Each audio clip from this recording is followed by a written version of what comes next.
ಕೆಲವೇ ಕ್ಷಣಗಳಲ್ಲಿ ಮುಖ್ಯಮಂತ್ರಿ ಸಿದ್ದರಾಮಯ್ಯ ವಿರುದ್ಧ ಎಫ್ಐಆರ್ ದಾಖಲಾಗುವಂತ ಎಲ್ಲ ಸಿದ್ಧತೆಗಳನ್ನು ಮಾಡಿಕೊಳ್ಳಲಾಗ್ತಾ ಇದೆ. ಲೋಕಾಯುಕ್ತ ಎಡಿಜಿಪಿ ಮನೀಶ್ ಕರ್ಭಿಕರ್ ಸೂಚನೆ ಕೊಟ್ಟಿದ್ದಾರೆ.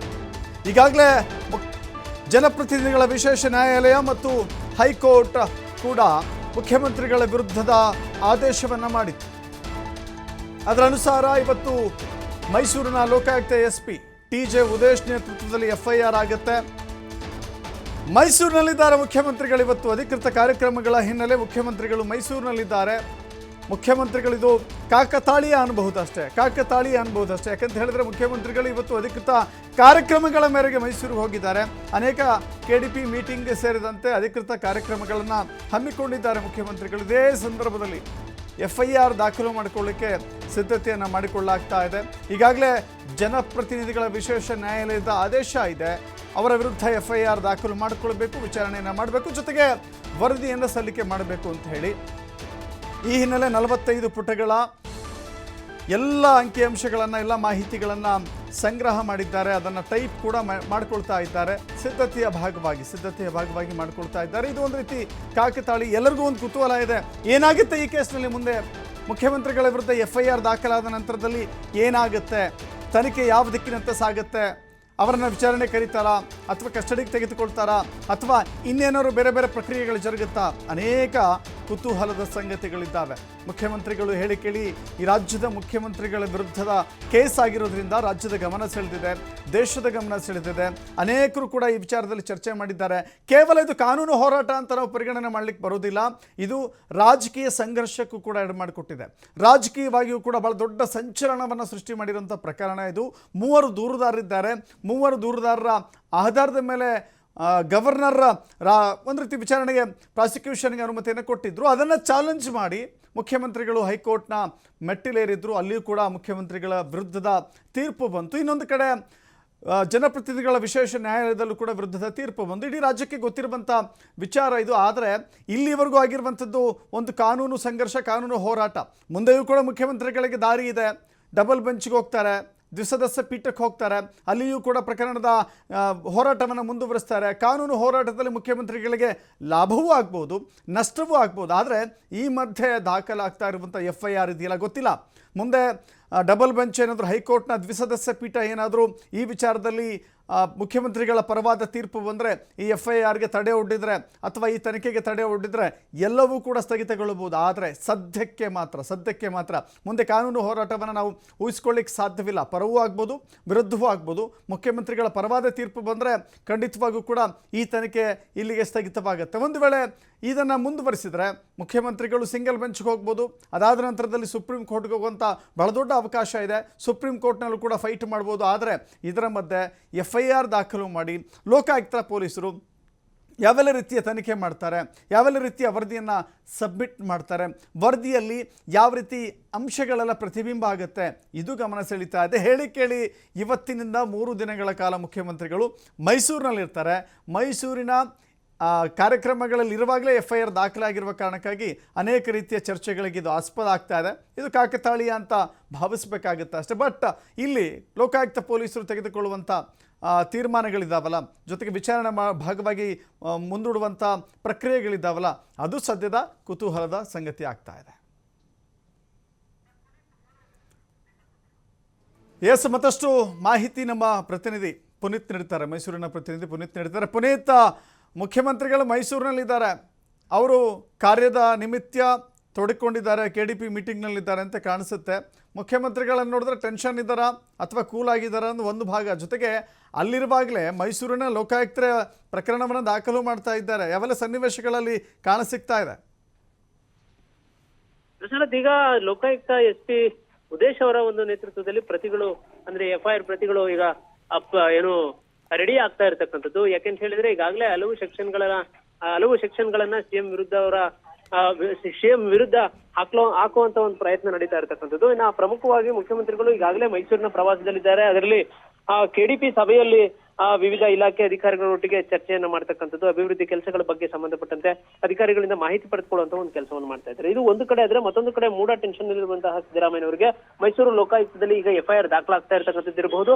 ಜೊತೆಗೆ ಮತ್ತೊಂದು ಕಡೆ ಎದುರಾಳಿ ಪಕ್ಷಗಳು ಏನು ರಾಜೀನಾಮೆಯನ್ನು ನೀಡಬೇಕು ಅಂತ ಹೇಳಿ ಪ್ರತಿಭಟನೆಯನ್ನ ಮಾಡ್ತಾ ಇರ್ತಕ್ಕಂಥದ್ದು ಇರಬಹುದು. ಹೀಗೆ ಹಲವು ಘಟನೆಗಳಿಗೆ ಮೈಸೂರು ಈಗ ಕೇಂದ್ರ ಬಿಂದುವಾಗಿರ್ತಕ್ಕಂಥದ್ದು. ಅದರಲ್ಲಿ ಮುಖ್ಯವಾಗಿ ಮುಖ್ಯಮಂತ್ರಿಗಳ ಈ ಒಂದು ಹಗರಣದ ವಿಚಾರದಲ್ಲಿ ಮುಖ್ಯಮಂತ್ರಿಗಳ ಮೇಲೆ ಬಂದಿರತಕ್ಕಂಥ ಆರೋಪದ ಹಗರಣ ಏನಿದೆ, ಈ ಒಂದು ಹಗರಣದಿಂದಾಗಿ ಮೈಸೂರು ಕೇಂದ್ರ ಬಿಂದುವಾಗಿದ್ರೆ, ಇತ್ತ ಮುಖ್ಯಮಂತ್ರಿಗಳ ವಿರುದ್ಧ ದಾಖಲಾಗಿರತಕ್ಕಂಥ ಹಲವು ಸೆಕ್ಷನ್ಗಳನ್ನ ನೋಡಿದಂತಹ ಸಂದರ್ಭದಲ್ಲಿ ಹಲವು ಕ್ರಿಮಿನಲ್ ಸೆಕ್ಷನ್ಗಳು ಕೂಡ ಇರತಕ್ಕಂಥದ್ದು. ಮೈಸೂರಿನ ಲೋಕಾಯುಕ್ತದಲ್ಲಿ ದಾಖಲಾಗ್ತಾ ಇರತಕ್ಕಂಥ ಈ ಒಂದು ಪ್ರಕರಣಗಳಿಗೆ ಸಂಬಂಧಪಟ್ಟಂತೆ ಆಯಾ ಸೆಕ್ಷನ್ಗಳ ಮೂಲಕ ಆಗಿರ್ತಕ್ಕಂಥ ಏನು ಘಟನೆಗಳೇನಾಗಿರ್ತವೆ, ಇಲ್ಲಿ ಕ್ರಿಮಿನಲ್ ಪಿತೂರಿ ಇರ್ತಕ್ಕಂಥದ್ದಿರ್ಬೋದು, ಒಳಸಂಚುಗಳಿರ್ಬೋದು, ಜೀವಾವಧಿ ಶಿಕ್ಷೆಗಳಿರ್ಬೋದು, ಈ ತರದ ಹಲವು IPC ಸೆಕ್ಷನ್ಗಳ ಮೂಲಕ ಈಗ FIR ದಾಖಲಾಗ್ತಾ ಇರತಕ್ಕಂಥದ್ದು. ಪ್ರಮುಖವಾಗಿ ಇಲ್ಲಿ ಮುಖ್ಯಮಂತ್ರಿಗಳು ಈ ಒಂದು ಮೂಡ ಟೆನ್ಷನ್ ಇದ್ರೂ ಕೂಡ ಯಾವುದೇ ರೀತಿಯಾದಂತಹ ಸಮಸ್ಯೆ ಇಲ್ಲ ಅನ್ನುವ ರೀತಿಯಲ್ಲಿಯೇ ಅವರು ನಿರಾಳರಾಗಿ KDP ಸಭೆಯಲ್ಲಿ ಭಾಗಿಯಾಗಿರ್ತಕ್ಕಂಥದ್ದು. ಹೀಗಾಗಿ ಇಲ್ಲಿ ಒಂದು ಕಡೆ FIR ಆಗ್ತಾ ಇದೆ ಅನ್ನೋ ಒಂದು ಟೆನ್ಷನ್ ಮುಖ್ಯಮಂತ್ರಿಗಳಿಗೆ ಕಂಡು ಬರ್ತಾ ಇಲ್ಲ ಅಂತಾನೂ ಕೂಡ ಹೇಳ್ಬೋದು. ಯಾಕೆಂತ ಹೇಳಿದ್ರೆ ಎಂದಿನಂತೆ ತಮ್ಮ ಕಾರ್ಯದಲ್ಲಿ ತೊಡಗಿಕೊಳ್ತಾರೆ, ಅದೇ ರೀತಿಯಾಗಿ ತಾವು ಅವರ ಒಂದು ಕಾರ್ಯದಲ್ಲಿ ತೊಡಗಿರ್ತಕ್ಕಂಥದ್ದಲ್ಲಿ ಸ್ಪಷ್ಟವಾಗಿ ಕಂಡು ಬರುತ್ತೆ. ಆದ್ರೆ ಈಗ SP ಏನು ಲೋಕಾಯುಕ್ತ SP ಕಚೇರಿಯಲ್ಲಿ ಆಗ್ತಾ ಇರ್ತಕ್ಕಂಥ FIR ಏನಿದೆ, ಇದರತ್ತ ಹೆಚ್ಚಿನದಾಗಿ ಕುತೂಹಲ ಇರತಕ್ಕಂಥದ್ದು. ಯಾವೆಲ್ಲ ಬೆಳವಣಿಗೆಗಳಾಗ್ತವೆ ತನಿಖೆಯ ಹಂತದ ಸಂದರ್ಭದಲ್ಲಿ ಮುಖ್ಯಮಂತ್ರಿಗಳನ್ನ ವಿಚಾರಿಸುವಂತಹ ಒಂದು ಕೆಲಸ ಆಗತ್ತಾ, ಈ ತರದ ಒಂದು ಚರ್ಚೆಗಳು ಕೂಡ ಇರತಕ್ಕಂಥದ್ದು. ಹೀಗೆ ರಾಜಕೀಯವಾಗಿಯೂ ಕೂಡ ಹಲವು ಪರ ಮತ್ತೆ ವಿರೋಧವಾದಂತಹ ಚರ್ಚೆಗಳಿದ್ದಾವೆ. ಆದ್ರೆ ಮುಖ್ಯಮಂತ್ರಿಗಳು ಮೈಸೂರಿನಲ್ಲಿ ಪ್ರತಿಕ್ರಿಯೆಯನ್ನು ಕೊಟ್ಟಂತಹ ಸಂದರ್ಭದಲ್ಲಿ ಯಾವುದೇ ರೀತಿಯಲ್ಲೂ ಕೂಡ ಇದು ನನ್ನ ರಾಜಕೀಯದ ಮೊದಲ ಕೇಸ್ ಆಗಿರ್ತಕ್ಕಂಥದ್ದು, ಹೀಗಾಗಿ ನಾನು ಯಾವುದೇ ನಿಟ್ಟಿನಲ್ಲೂ ಕೂಡ ಇದನ್ನು ಎದುರಿಸಲಿಕ್ಕೆ ಸಿದ್ಧನಿದ್ದೇನೆ, ಜೊತೆಗೆ ಇಲ್ಲಿ ನಾನು ತಪ್ಪನ್ನೇ ಮಾಡಿಲ್ಲ, ಹೀಗಾಗಿ ರಾಜೀನಾಮೆ ಕೇಳತಕ್ಕಂಥವ್ರಿಗೆ ಉತ್ತರಿಸುವಂತಹ ಅಗತ್ಯತೆಗಳು ಕೂಡ ಇಲ್ಲ, ನಾನು ರಾಜೀನಾಮೆ ಕೊಡುವಂತಹ ಪ್ರಶ್ನೆಯೇ ಇಲ್ಲ ಅನ್ನೋ ಮಾತುಗಳನ್ನು ಕೂಡ ಹೇಳುವ ಮುಖಾಂತರ ಅವರು ಆರಾಮದಾಯಕವಾಗಿಯೇ ಎಂದಿನಂತೆ ತಮ್ಮ ಕಾರ್ಯಕ್ರಮದಲ್ಲಿ ತೊಡಗಿಕೊಂಡಿರ್ತಕ್ಕಂಥದ್ದು. ಅದರಲ್ಲೂ ಕೂಡ ಮೈಸೂರಿನಲ್ಲಿ ಮೂಡ ವಿಚಾರವಾಗಿ ಮೈಸೂರಿನ ಲೋಕಾಯುಕ್ತ ಕಚೇರಿಯಲ್ಲೇ ತನಿಖೆ ನಡೆಯುವಂತಹ ಸಂದರ್ಭದಲ್ಲೇ ಅವರು 3 ದಿನಗಳ ಜಿಲ್ಲಾ ಪ್ರವಾಸವನ್ನ ಕೈಗೊಂಡು ದಸರಾ ಕಾರ್ಯಕ್ರಮಗಳಲ್ಲೂ ಕೂಡ ಭಾಗಿಯಾಗ್ತಾ ಇರತಕ್ಕಂಥದ್ದು. ದಶರಥ್, ಇದರ ಜೊತೆಗೆ ಇದು ಒಂದು ಕಾನೂನಿನ ಹೋರಾಟ, ಕಾನೂನಿನ ಸಂಘರ್ಷ ಒಂದ್ ಕಡೆ ಆದ್ರೆ ರಾಜಕೀಯ ಸಂಘರ್ಷ ಕೂಡ ಇದೆ. ವಿರೋಧ ಪಕ್ಷಗಳು ರಾಜೀನಾಮೆ ಕೇಳುವಂಥದ್ದು ಅಥವಾ ವಿರೋಧ ಪಕ್ಷಗಳು ಮುಖ್ಯಮಂತ್ರಿಗಳ ವಿರುದ್ಧದ ಪ್ರತಿಭಟನೆ ಅಥವಾ ರಾಜೀನಾಮೆಗೆ ಆಗ್ರಹ ಒತ್ತಡವನ್ನು ಹೇರುವಂಥ ಪ್ರಯತ್ನ ಮಾಡ್ತಾ ಇದ್ದಾರೆ. ಈ ಸಂದರ್ಭದಲ್ಲೂ ಕೂಡ ರಾಜಕೀಯವಾಗಿ ಎದುರಿಸಲಿಕ್ಕೆ ಕೂಡ ಕೆಲವಷ್ಟು ಸಿದ್ಧತೆಗಳನ್ನ ಮಾಡ್ಕೊಳ್ಬೇಕಾಗುತ್ತೆ. ಪುನೀತ್, ಖಂಡಿತವಾಗಿ ದಶರಥ್, ಯಾಕೆಂತ ಹೇಳಿದ್ರೆ ಈಗಾಗಲೇ ಮುಖ್ಯಮಂತ್ರಿಗಳೇ ಅವರೇ ಒಂದು ಪ್ರತಿಕ್ರಿಯೆಯನ್ನು ಕೊಟ್ಟಿರ್ತಕ್ಕಂಥದ್ದು. ಏನು ನರೇಂದ್ರ ಮೋದಿ ಅವರು ಮುಖ್ಯಮಂತ್ರಿ ಆಗಿರ್ತಕ್ಕಂಥ ಸಂದರ್ಭದಲ್ಲಿ ಆಗಿರ್ತಕ್ಕಂಥ FIRಗಳಿರ್ಬೋದು, ಅವಾಗ ಏನು ಆದಂತಹ ಘಟನೆಗಳಿರ್ಬೋದು, ಇದಕ್ಕೆ ಸಂಬಂಧಪಟ್ಟಂತಹ ಸಂದರ್ಭಗಳಲ್ಲಿ ಅವರು ರಾಜೀನಾಮೆ ಕೊಟ್ಟಿರ್ತಕ್ಕಂಥ ಉದಾಹರಣೆಗಳಿಲ್ಲ. ಜೊತೆಗೆ HD ಕುಮಾರಸ್ವಾಮಿ ಅವರು ಇದ್ದಾರೆ, ಅವರು ಬೇಲ್ ಮೇಲೆ ಇರ್ತಕ್ಕಂಥದ್ದು, ಅದಕ್ಕೆ ಸಂಬಂಧಪಟ್ಟಂತೆಯೂ ಪ್ರಶ್ನೆಗಳನ್ನ ಮಾಡ್ತಕ್ಕಂಥ, ಅಂದ್ರೆ ಎದುರಾಳಿ ಪಕ್ಷಗಳು ಯಾವ ರೀತಿ ಅವರ ಮೇಲೆ ಒಂದು ರೀತಿ ಆರೋಪಗಳನ್ನ ಮಾಡುವ ಮುಖಾಂತರ ರಾಜೀನಾಮೆಗೆ ಒತ್ತಾಯವನ್ನ ಮಾಡ್ತಾ ಇದ್ದಾರೆ, ಅದಕ್ಕೆ ತಿರುಗೇಟನ್ನ ಕೊಡ್ತಕ್ಕಂಥ ಕೆಲಸವನ್ನ ಮುಖ್ಯಮಂತ್ರಿಗಳು ಮಾಡ್ತಾ ಇರತಕ್ಕಂಥದ್ದು. ಆ ಒಂದು ಘಟನೆಗೆ ಮುಖ್ಯಮಂತ್ರಿಗಳ ಜಿಲ್ಲೆಯಲ್ಲೂ ಕೂಡ ಅವರ ಕಾರ್ಯಕರ್ತರು, ಅವರ ಅಭಿಮಾನಿಗಳು ಕೂಡ ಕಟಿಬದ್ಧರಾಗಿ ನಿಂತಿದ್ದಾರೆ ಅನ್ನೋದ್ರೆ ಸ್ಪಷ್ಟವಾಗಿ ಕಂಡು ಬರುತ್ತೆ. ಯಾಕೆಂತ ಹೇಳಿದ್ರೆ ಬೆಳಿಗ್ಗೆ ಮುಖ್ಯಮಂತ್ರಿ ಸಿದ್ದರಾಮಯ್ಯನವರು KDP ಸಭೆಯಲ್ಲಿ ಭಾಗಿಯಾಗ್ತಾರೆ, ಅಲ್ಲಿ ಅವರಿಗೆ ಮುತ್ತಿಗೆ ಆಗ್ತಕ್ಕಂಥ ಒಂದು ಕೆಲಸವನ್ನ ಮಾಡಬೇಕು ಅಂತ ಹೇಳಿ BJP ಶಾಸಕ ಶ್ರೀವತ್ಸ ಅವರ ಒಂದು ನೇತೃತ್ವದಲ್ಲಿ ಪ್ರತಿಭಟನೆಗೆ ಅವರು ರೆಡಿ ಆಗ್ತಾ ಇದ್ದಾರೆ. ಮತ್ತೊಂದು ಕಡೆ ಕಾಂಗ್ರೆಸ್ನ ಪರವಾಗಿ ಅಂದ್ರೆ ಮುಖ್ಯಮಂತ್ರಿಗಳ ಪರವಾಗಿ ನಿಮ್ಮೊಂದಿಗೆ ನಾವಿದ್ದೇವೆ ಅನ್ನೋ ಒಂದು ಘೋಷಣೆಯನ್ನು ಕೂಗುವ ಮುಖಾಂತರ ಅಲ್ಲಿ ಬಿಜೆಪಿಗೆ ಎದುರೇಟನ್ನ ಕೊಡ್ತಕ್ಕಂಥ ಒಂದು ಕೆಲಸಕ್ಕೆ ಮುಂದಾಗಿದ್ರು. ಈ ಒಂದು ಸಂದರ್ಭದಲ್ಲಿ ಬಿಜೆಪಿ ಅವರನ್ನ ತಮ್ಮ ವಶಕ್ಕೆ ತೆಗೆದುಕೊಳ್ಳುವಂತ ಒಂದು ಕೆಲಸವನ್ನ ಪೊಲೀಸರು ಕೂಡ ಮಾಡಿದ್ರು. ಜೊತೆಗೆ ಕಾಂಗ್ರೆಸ್ನವರನ್ನು ಕೂಡ ಸಮಾಧಾನ ಪಡಿಸುವಂತ ಒಂದು ಕೆಲಸವನ್ನು ಕೂಡ ಪೊಲೀಸರು ಮಾಡಿದಂಥದ್ದು. ಈ ಎಲ್ಲಾ ಘಟನೆಗಳಿಗೂ ಕೂಡ ಮೈಸೂರು ಸಾಕ್ಷಿ ಆಗ್ತಾ ಇದೆ. ಜೊತೆಗೆ ಪ್ರಮುಖವಾಗಿ ಮುಖ್ಯಮಂತ್ರಿಗಳು ಈ ಒಂದು ಕೇಸಿಗೆ ಸಂಬಂಧಪಟ್ಟಂತೆ ಯಾವುದೇ ರೀತಿಯಾದಂತಹ ಟೆನ್ಷನ್ ನಲ್ಲಿ ಇದ್ದಾರೆ ಅನ್ನುವಂತಹ ರೀತಿಯಲ್ಲಿ ಅವರು ಇಲ್ಲವೇ ಇಲ್ಲ. ಎಂದಿನಂತೆ ತಮ್ಮ ಕೆಲಸದಲ್ಲಿ ತೊಡಗಿಕೊಂಡಿರ್ತಕ್ಕಂಥದ್ದು ಸ್ಪಷ್ಟವಾಗಿ ಕಂಡು ಬರುತ್ತೆ. ಅವರು ಸ್ಪಷ್ಟವಾಗಿ ತಮ್ಮ ಹೇಳಿಕೆಗಳನ್ನು ಕೊಡ್ತಾ ಇದ್ದಾರೆ. ಇದು ರಾಜಕೀಯವಾಗಿ ನನ್ನ ಮೊದಲ ಕೇಸ್ ಆಗಿರ್ತಕ್ಕಂಥದ್ದು, ಇದಕ್ಕೆ ಉತ್ತರ ಕೊಡ್ತಕ್ಕಂಥ ಎಲ್ಲ ಶಕ್ತಿ ತಮಗಿದೆ. ಜೊತೆಗೆ ಎದುರಾಳಿಗಳು ಕೇಳ್ತಾ ಇರತಕ್ಕಂಥ ರಾಜೀನಾಮೆಗೆ ಅವರ ಒಂದು ಪ್ರಶ್ನೆಗೆ ಉತ್ತರ ಕೊಡ್ತಕ್ಕಂಥ ಅಗತ್ಯವೇ ಇಲ್ಲ. ಯಾಕೆಂತ ಹೇಳಿದ್ರೆ ಈ ಒಂದು ಪ್ರಕರಣದಲ್ಲಿ ತನ್ನ ತಪ್ಪು ಯಾವುದೂ ಇಲ್ಲ. ಹೀಗಾಗಿ ರಾಜೀನಾಮೆ ಕೊಡತಕ್ಕಂಥವು ಕೆಲಸವಾಗುವುದಿಲ್ಲ. ಜೊತೆಗೆ ಯಾರು ಪ್ರಶ್ನೆ ಮಾಡ್ತಾರೋ ಅವ್ರಿಗೆ ಉತ್ತರ ಕೊಡ್ಲಿಕ್ಕೆ ಕಾನೂನು ಮೂಲಕ ಹೋರಾಟ ಮಾಡ್ಲಿಕ್ಕೆ ಎಲ್ಲ ರೀತಿಯಲ್ಲೂ ಕೂಡ ನಾವು ತಯಾರಿದ್ದೇವೆ ಅಂತ ಮಾತುಗಳನ್ನು ಕೂಡ ಹೇಳಿದ್ದಾರೆ. ಇದು ಒಂದು ಕಡೆ. ಮತ್ತೊಂದು ಕಡೆ FIR ದಾಖಲಾಗ್ತಾ ಇರ್ತಕ್ಕಂಥ ಸಂದರ್ಭಗಳಲ್ಲೂ ಕೂಡ ಈಗ ಏನು ರಾಜಕೀಯ ವಲಯದಲ್ಲಿ ಚರ್ಚೆ ಆಗ್ತಾ ಇರ್ತಕ್ಕಂಥದ್ದು, ಪ್ರಾಸಿಕ್ಯೂಷನ್ ವಿಚಾರ ಇರ್ಬೋದು, ಅದು ಯಾವುದೇ ರೀತಿಯಲ್ಲೂ ಕೂಡ ಚರ್ಚೆಗಳು ಹೆಚ್ಚಿನದಾಗ ಆಗ್ತಾ ಇದೆ. ಈಗ ಮೊದಲಿಗೆ ಆಗ್ತಾ ಇರತಕ್ಕಂಥದ್ದು ಈಗ 17A ನಲ್ಲಿ ಏನು FIR ದಾಖಲಾಗ್ತಾ ಇದೆ, ಈ FIR ದಾಖಲಾಗ್ತಾ ಇರತಕ್ಕಂಥದ್ರಲ್ಲಿ ಯಾವುದೇ ರೀತಿಯಾದಂತಹ ಸಮಸ್ಯೆ ಇಲ್ಲ, ಕೇವಲ ತನಿಖೆಯನ್ನಷ್ಟೇ ಮಾಡ್ತಾರೆ. ಆ ತನಿಖೆಯಲ್ಲಿ ಆಗ್ತಕ್ಕಂಥ ಬೆಳವಣಿಗೆಗಳು ಎಷ್ಟು ಮಟ್ಟಿಗೆ ಇರುತ್ತವೆ ಅನ್ನೋದಷ್ಟೇ ಕುತೂಹಲ ಇರತಕ್ಕಂಥದ್ದು. ಹೀಗಾಗಿ ರಾಜಕೀಯವಾಗಿ ಎಲ್ಲಾ ರೀತಿಯಲ್ಲೂ ಕೂಡ ಮುಖ್ಯಮಂತ್ರಿಗಳು, ಅದರಲ್ಲೂ ಕೂಡ ಮೈಸೂರು ಜಿಲ್ಲೆಯವರೇ ಆಗಿದ್ದು ಅಲ್ಲೇ ತನಿಖೆ ನಡೀತಾ ಇರತಕ್ಕಂಥ ಒಂದು ಹಿನ್ನೆಲೆಯಲ್ಲಿ ಆ ತನಿಖೆಯ ಅಂತ ಸಂದರ್ಭದಲ್ಲೇ ಮೈಸೂರಿನಲ್ಲಿ ಪ್ರವಾಸವನ್ನು ಕೈಗೊಂಡಿದ್ದಾರೆ. ಅದರಲ್ಲೂ ಕೂಡ ಮೂಡ ಟೆನ್ಷನ್ ಇಲ್ಲದೆಯ ಇರತಕ್ಕಂಥ ರೀತಿಯಲ್ಲಿ. ಹೀಗಾಗಿ ಯಾವುದೇ ಬೆಳವಣಿಗೆಗಳಾದ್ರೂ ಕೂಡ ಮುಖ್ಯಮಂತ್ರಿಗಳು ಅದಕ್ಕೆ ಕಂಗೆಡೋದಿಲ್ಲ, ಅದಕ್ಕೆ ಎದುರುತ್ತರವನ್ನು ಕೊಡ್ಲಿಕ್ಕೆ ತಯಾರಿದ್ದಾರೆ, ಕಾನೂನು ಹೋರಾಟ ಮಾಡ್ಲಿಕ್ಕೆ ತಯಾರಿದ್ದಾರೆ ಅನ್ನೋದು ಸ್ಪಷ್ಟವಾಗಿ ಕಂಡು ಬರ್ತಾ ಇದೆ. Dasharath, thank you Puneeth.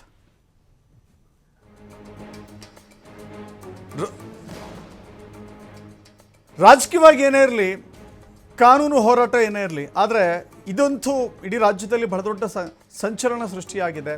ಜನಸಾಮಾನ್ಯರು ಕೂಡ ಇದನ್ನು ಚರ್ಚೆ ಮಾಡ್ತಾ ಇದ್ದಾರೆ. ಈ ಕಾನೂನು ಹೋರಾಟದಲ್ಲಿ ಮುಖ್ಯಮಂತ್ರಿಗಳಿಗೆ ಏನಾಗುತ್ತೆ, ಮುಖ್ಯಮಂತ್ರಿಗಳು ನಿಜಕ್ಕೂ ಕೂಡ ಈ ಕಾನೂನು ಹೋರಾಟದಲ್ಲಿ ಗೆಲುವನ್ನು ಸಾಧಿಸ್ತಾರಾ, ಅಥವಾ ಮುಖ್ಯಮಂತ್ರಿಗಳ ವಿರುದ್ಧದ ನಡೆ ಏನಾದರೂ ಆಗುತ್ತಾ ಅಂಥೇಳಿ ಬಹಳಷ್ಟು ಕುತೂಹಲ ಇದೆ. ಜೊತೆಗೆ ರಾಜಕೀಯವಾಗಿಯೂ ಕೂಡ BJP JDS ಬಹಳ ದೊಡ್ಡ ಹೋರಾಟವನ್ನು ರೂಪಿಸ್ತಾ ಇದ್ದಾವೆ. ಈ ಹಿಂದೆಯೇ ಮುಡಾ ಪ್ರಕರಣದಲ್ಲಿ ಬೆಂಗಳೂರಿನಿಂದ ಮೈಸೂರಿಗೆ ಪಾದಯಾತ್ರೆಯನ್ನು ಮಾಡೋದ್ರ ಮೂಲಕವಾಗಿ ಮುಖ್ಯಮಂತ್ರಿಗಳು ರಾಜೀನಾಮೆ ಕೊಡಬೇಕು ಅಂತ ಹೇಳಿ ಆಗ್ರಹ ಮಾಡಿದ್ರು. ಇನ್ನು ಮುಂದೆಯೂ ಕೂಡ ವಿರೋಧ ಪಕ್ಷಗಳಿಗೆ ಬಹಳ ದೊಡ್ಡ ಪ್ರಬಲ ಅಸ್ತ್ರ ವಿರೋಧ ಪಕ್ಷಗಳ ಕೈಯಲ್ಲಿದೆ. ಅದನ್ನು ಅತ್ಯಂತ ಬಲಿಷ್ಠವಾಗಿ ಪ್ರಯೋಗ ಮಾಡಲಿಕ್ಕೆ ಮುಂದಾಗ್ತಾ ಇದ್ದಾರೆ. ಸದನದ ಒಳಗೂ ಸದನದ ಹೊರಗೂ ಮುಂದಿನ ದಿನಗಳಲ್ಲೂ ಕೂಡ ಹೋರಾಟ ಮಾಡಲಿಕ್ಕೆ ಪ್ಲಾನನ್ನು ರೂಪಿಸ್ತಾ ಇದ್ದಾರೆ. ಇದರ ಜೊತೆಗೆ ಹೈಕಮಾಂಡ್ ಕೂಡ BJPಯ ಜೊತೆಗೆ ನಿಂತ್ಕೊಂಡಿದೆ. ಹೇಗಾದರೂ ಮಾಡಿ ಕರ್ನಾಟಕದಲ್ಲಿ ಅಧಿಕಾರವನ್ನು ಸ್ಥಾಪಿಸಬೇಕು ಅಂತ ಹೇಳಿ ಬಹಳ ದೊಡ್ಡ ಹೋರಾಟ ಆದರೂ ಕೂಡ ಕಳೆದ 2023 ಚುನಾವಣೆಯಲ್ಲಿ ಸಾಧ್ಯವಾಗಿಲ್ಲ. ಹೇಗಾದರೂ ಈ ಸರ್ಕಾರವನ್ನು ಅಸ್ಥಿರಗೊಳಿಸುವಂಥ ಪ್ರಯತ್ನ, ಅಥವಾ ಮುಖ್ಯಮಂತ್ರಿಗಳು ಈ ಭ್ರಷ್ಟಾಚಾರದಲ್ಲಿ ಅಥವಾ ಈ ಹಗರಣದಲ್ಲಿ, ಭ್ರಷ್ಟಾಚಾರ ಅಂತ ಹೇಳಲಿಕ್ಕೆ ಸಾಧ್ಯವಿಲ್ಲ, ಈ ಹಗರಣದಲ್ಲಿ ಸಿಲುಕಿದ್ದಾರೆ ಅನ್ನೋದು ಅಸ್ತ್ರವನ್ನವಾಗಿಸಿಕೊಂಡು ಬೇರೆ ದಾಳ ಒಲಿಸುವಂಥ ಪ್ರಯತ್ನವನ್ನು BJP ಮತ್ತು JDS ಖಂಡಿತವಾಗೂ ಕೂಡ ಮಾಡಿಕೊಳ್ಳಿಕ್ಕೆ ಮುಂದಾಗ್ತಾ ಇದ್ದಾವೆ. ಬಟ್ ಅಲ್ಟಿಮೇಟ್ಲಿ ಕಾನೂನು ಹೋರಾಟದಲ್ಲಿ ಮುಖ್ಯಮಂತ್ರಿಗಳಿಗೆ ಯಾವ ರೀತಿ ಜಯ ಸಿಗುತ್ತೆ ಅನ್ನೋದು ಕೂಡ ಈ ಎಲ್ಲ ರಾಜಕೀಯ ಬೆಳವಣಿಗೆಗಳಿಗೆ ಬಹಳ ಪ್ರಮುಖವಾಗಿ ನಿಲ್ಲುತ್ತೆ. ಹೈಕೋರ್ಟ್ ಇದೆ, ಡಬಲ್ ಬೆಂಚ್ ಇದೆ, ಸಿಂಗಲ್ ಬೆಂಚ್ ಇದೆ, ಸುಪ್ರೀಂ ಕೋರ್ಟ್ ಇದೆ. ಹೋರಾಟಕ್ಕೇನೋ ಬಹಳ ದೊಡ್ಡ ಸುದೀರ್ಘ ಹಾದಿ ಇದೆ. ಜೊತೆಗೆ FIR ದಾಖಲಾದ ತಕ್ಷಣವೇ ಅವರನ್ನು ಅರೆಸ್ಟ್ ಮಾಡ್ತಾರೆ, ಅಥವಾ ಕಸ್ಟಡಿಗೆ ತೆಗೆದುಕೊಳ್ತಾರೆ, ಅವರನ್ನು ವಿಚಾರಣೆಗೊಳಪಡಿಸ್ತಾರೆ, ಇಂಟ್ರಾಗೇಷನ್, ಆ ಥರದ್ದೆಲ್ಲ ಸಿಚುವೇಶನ್ಸ್ ಇಲ್ಲ. ಯಾಕಂತ ಹೇಳಿದ್ರೆ FIR ದಾಖಲು ಮಾಡಿದ ನಂತರದಲ್ಲಿ ಅವರನ್ನು ವಿಚಾರಣೆಗೊಳಪಡಿಸಿ ಅಥವಾ ಅವರ ಬೇಕಾದಂಥ ದಾಖಲೆಗಳನ್ನು ಕಲೆಕ್ಟ್ ಮಾಡಿಕೊಂಡು ಮುಂದಿನ 3 ತಿಂಗಳ ಒಳಗಾಗಿ ವರದಿಯನ್ನು ಸರ್ಕಾರಕ್ಕೆ ಸಲ್ಲಿಸಬೇಕಾಗಿದೆ. ಅದರ ಆಧಾರದ ಮೇಲೆ ಮುಂದೆ ಕಾನೂನಾತ್ಮಕ ಪ್ರಕ್ರಿಯೆಗಳು ಹೇಗಿರುತ್ತೆ ಅನ್ನೋದಷ್ಟೇ ಕ್ಲಾರಿಟಿ ಸಿಗುತ್ತೆ. ಸದ್ಯಕ್ಕಂತೂ ಮುಖ್ಯಮಂತ್ರಿಗಳು ನಿರಾಳರಾಗಿದ್ದಂಗೆ ಕಾಣಿಸ್ತಾ ಇದೆ. ನಾವೆಲ್ಲ ಹೇಳ್ತೀವಿ ಮುಖ್ಯಮಂತ್ರಿಗಳು ತುಂಬ ಶಾಕ್ ಆಗಿದ್ದಾರೆ, ತುಂಬ ಟೆನ್ಷನ್ನಲ್ಲಿದ್ದಾರೆ ಅಂತ. ಅವರ ಮುಖಭಾವ ಮತ್ತು ಅವರ ನಡವಳಿಕೆಗಳನ್ನು ಕೆಲವು ಬಾರಿ ಗಮನಿಸಿದರೆ ಅವರು ಖಂಡಿತವಾಗೂ ಕೂಡ ಶಾಕ್ಗೊಳಗಾಗಿದ್ದಾರೆ, ಅಥವಾ ತುಂಬ ಕಷ್ಟದಲ್ಲಿದ್ದಾರೆ, ತುಂಬ ಸಮಸ್ಯೆಯಲ್ಲಿದ್ದಾರೆ ಅಂತ ಖಂಡಿತವಾಗೂ ಕೂಡ ಅನಿಸೋದಿಲ್ಲ. ನೋಡಿ, A1 ಸಿದ್ದರಾಮಯ್ಯ ಅವರು, A2 ಪಾರ್ವತಿ, ಇಲ್ಲಿ ಆರೋಪಿಗಳ ಪಟ್ಟಿಯನ್ನು ಕೂಡ ನೋಡ್ತಾ ಇದ್ದೀವಿ ನಾವು. A3 ಆಗಿ ಮಲ್ಲಿಕಾರ್ಜುನ ಸ್ವಾಮಿ ಅವರ ಬಾಮೈದ ಮಲ್ಲಿಕಾರ್ಜುನ ಸ್ವಾಮಿ. A4 ದೇವರಾಜು, ತಂದೆ ನಿಂಗ ಅಂತ ಹೇಳಿ ದೇವರಾಜು ಅವರ ಜಮೀನಿನ ಮಾಲೀಕ. A1 ಸಿದ್ದರಾಮಯ್ಯ ಅಂತ ಹಾಕ್ತಾ ಇದ್ದಾರೆ. ಗೊತ್ತಿಲ್ಲ, ಯಾಕೆಂತ ಹೇಳಿದರೆ ಸಿದ್ದರಾಮಯ್ಯ ಇಲ್ಲಿ ಭೂಮಾಲೀಕ ಅಲ್ಲ. ಸಿದ್ದರಾಮಯ್ಯ ಅವರು 14 ಸೈಟ್ಗಳನ್ನು ಪಡೆದುಕೊಂಡಿಲ್ಲ. ಸಿದ್ದರಾಮಯ್ಯ ಇಲ್ಲಿ ಯಾವುದೇ ರುಜು ಮಾಡಿಲ್ಲ, ಯಾವುದೇ ಆದೇಶ ಮಾಡಿಲ್ಲ. ಸಿದ್ದರಾಮಯ್ಯ ಈ ಕೇಸ್ನಲ್ಲಿ ಯಾವುದೇ ರೀತಿ ಹಣ ತೆಗೆದುಕೊಂಡಿಲ್ಲ, ಟ್ರಾನ್ಸಾಕ್ಷನ್ ನಡೆದಿಲ್ಲ. ಮೇಜರ್ ಅಂತ ಹೇಳಿದ್ರೆ ಸಿದ್ದರಾಮಯ್ಯ ಟ್ರಾನ್ಸಾಕ್ಷನ್ ಮಾಡಿಕೊಂಡಿಲ್ಲ. ದುಡ್ಡು ತೆಗೆದುಕೊಂಡಿದ್ದಾರಾ, ಯಾರಿಂದಾರು ದುಡ್ಡು ತಗೊಂಡಿದ್ದಾರಾ, ಕೊಟ್ಟು ತೆಗೆದುಕೊಳ್ಳುವಂಥ ವ್ಯವಹಾರ ಇಲ್ಲೇನಾದ್ರು ನಡೆದಿದೆಯಾ? ಇಲ್ಲ. ಪಾರ್ವತಿಯವರ ಯಜಮಾನರಾಗಿದ್ದಾರೆ, ಪತಿಯಾಗಿದ್ದಾರೆ, ಸಾರ್ವಜನಿಕ ಸೇವೆಯಲ್ಲಿದ್ದಾರೆ, ಮುಖ್ಯಮಂತ್ರಿಗಳಾಗಿದ್ದಾರೆ. ಆದರೆ ಮುಖ್ಯಮಂತ್ರಿಗಳಾದಾಗಲೂ ಕೂಡ, ಅಥವಾ ಉಪಮುಖ್ಯಮಂತ್ರಿ ಆಗಿದ್ದಾಗಲೂ ಕೂಡ, ವಿರೋಧ ಪಕ್ಷದ ನಾಯಕರಾಗಿದ್ದಾಗಲೂ ಕೂಡ ಹಳೆಯ ಕೇಸ್ ಇದು. ಆ ಕೇಸನ್ನು ನೀವು ಅಲ್ಲಿಂದ ರೆಕಾರ್ಡ್ಗಳನ್ನು ನೋಡ್ತಾ ಬಂದರೆ, ಸಿದ್ದರಾಮಯ್ಯವರ ಪಾತ್ರವನ್ನು ನೀವು ನೋಡ್ತಾ ಬಂದರೆ, ಸಿದ್ದರಾಮಯ್ಯವರು ಈ ಕೇಸ್ನಲ್ಲಿ ಏನು ಮಾಡಿದ್ದಾರೆ? ಸಹಿ ಹಾಕಿದ್ದಾರಾ, ಪ್ರಭಾವ ಬೀರಿದ್ದಾರಾ, ಅಥವಾ ನೇರವಾಗಿಯೋ ಪ್ರತ್ಯಕ್ಷವಾಗಿಯೋ ಪರೋಕ್ಷವಾಗಿಯೋ ಒತ್ತಡವನ್ನು ಹೇರಿದ್ದಾರಾ? ಮುಡಾ ವಿಚಾರದಲ್ಲಿ ತೆಗೆದುಕೊಂಡಿರುವ ತೀರ್ಮಾನಗಳಿಗೇನಾದ್ರು ಮುಖ್ಯಮಂತ್ರಿಗಳು ಕಾರಣವಾಗಿದ್ದಾರಾ ಅಂತ ನೋಡಿದ್ರೆ ಇಲ್ಲ. ಆದರೆ ಎಲ್ಲೋ ಒಂದು ಕಡೆ ಸಾರ್ವಜನಿಕ ಸೇವೆಯಲ್ಲಿರುವ ಕಾರಣಕ್ಕಾಗಿಯೇ ಮುಖ್ಯಮಂತ್ರಿಗಳನ್ನು A1 ಮಾಡುವಂಥ ಸಾಧ್ಯತೆಗಳು ಇಲ್ಲಿ ಜಾಸ್ತಿ ಕಾಣಿಸ್ತಾ ಇದೆ.